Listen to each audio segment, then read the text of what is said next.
নমস্কার বন্ধুগণ, আপনাদের সামনে আমি আসলাম দু চার কথা বলার জন্য।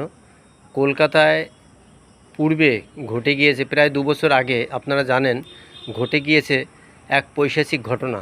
সেই ঘটনার পুরো মানে বেঙ্গলবাসী থেকে ভারতবাসীকে নাড়িয়ে দিয়েছিল এবং পুরো নীতিটাকে পুরো উলটপালট করে দিয়েছে। কিন্তু সেই ঘটনার পরিপ্রেক্ষিতে আপনারা জানেন সেই আরজি করের ঘটনা। সেই আরজি করের ঘটনা সম্পর্কে আমি আবার একটু কথা বলছি। দেখুন, এমন পৈশাচিক ঘটনা বারবার কেন হবে ওই একই হসপিটালে? এখন অনেক মেয়েরা বলছে যে আরজি করে গেলে বোধহয় এই ধরনের ঘটনাগুলো ঘটছে। তো এইরকম কথা কেন বলার তাদের মুখে কেন আসবে? একবার দেখুন, ঘটলো এক ঘটনা, এক ডাক্তার, সে তার ওই হসপিটালেই তার কিন্তু মানে চলে যেতে হলো পরিষেবা দেওয়াকালীন ডিউটি অবস্থায়। আবার সেই আরজিকর। তো এমন শাস্তি দেওয়া চাই যে সেই শাস্তি একটা নিদর্শন হয়ে থাকবে। তাহলে আর এই ধরনের কর্ম করতে সাহস পাবে না, পৈশাচিক ঘটনা ঘটাতে সাহস পাবে না। তো আপনারা নিশ্চয়ই বুঝতে পারছেন যে যে সিআইএসএফ জওয়ান, মানে এখন তো কথা মানে উঠছে, মানুষ বলতে শুরু করেছে যে যারাই রক্ষক তারাই যদি হয় ভক্ষক। দেখুন, রক্ষক আর ভক্ষক এই কথা শুনতে হচ্ছে। এর থেকে আর লজ্জাজনক পরিস্থিতি কী হতে পারে? ন্যক্কারজনক ঘটনা সেই আরজি করে আবার ঘটেছে যে মানে সেই যে ঘটনা একবার ঘটে গিয়েছিল তার পুনরাবৃত্তি, সেই ধরনের ঘটনার পুনরাবৃত্তি আবার কেন হবে? এই ধরনের সাহস কেন পাবে? আসলে কি জানেন তো, তাকে মনে হয় দৃষ্টান্তমূলক শাস্তি এখনও দেওয়া হয়নি।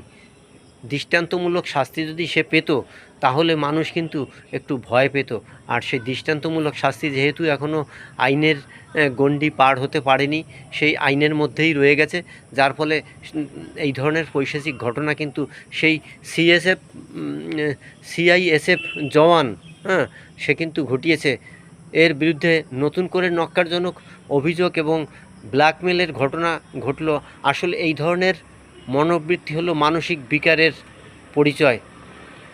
এই মানসিক বিকারগ্রস্ত যে মানুষটি আবার এইরকম একটা ঘটনা ঘটালো আরজিকর হসপিটালে, তাকে কিন্তু দৃষ্টান্তমূলক শাস্তি দিতে হবে। তবেই কিন্তু বুঝবে মানুষ যে না, এদেশে আইন আছে। আর নতুন সরকার গঠন হয়েছে, আবার এরকম একটা ঘটনা আরজিকর হসপিটালে ঘটলো, এটা আমি কেন যেন মন থেকে মেনে নিতে পারছি না। প্রত্যেকটা মানুষ কিন্তু সিসি করা শুরু করেছে এবং সংবাদ মাধ্যমে এইটা দেখার পরেই মানুষ কিন্তু অনেক, এইটা আমার কি বলার কোনো ভাষা নেই। এই রকম ঘটনা, পৈশাচিক ঘটনা, এইরকম বর্বরচিত ঘটনা, এইরকম কি বলবো, এর ভাষায় আমি আনতে পারছি না, মুখে আমি আনতে পারছি না। এরকম ন্যক্কারজনক ঘটনা, এরকম লজ্জাকর ঘটনা যেন দ্বিতীয়বার আর ঘটাতে কেউ সাহস না পায়। সেই জন্য এর দৃষ্টান্তমূলক শাস্তি হোক। এই সিআইএসএফ জওয়ান, সে কেন এইরকমভাবে সাহস পাবে? ধন্যবাদ প্রত্যেক বন্ধুরা, আপনাদের আমি এইটা জানালাম। আপনারা এর বিরুদ্ধে সোচ্চার হন এবং সকলে বলুন যে এর শাস্তি চাই, যথাযোগ্য শাস্তি চাই এবং দৃষ্টান্তমূলক শাস্তি চাই। ধন্যবাদ। প্রত্যেকে ভালো থাকবেন।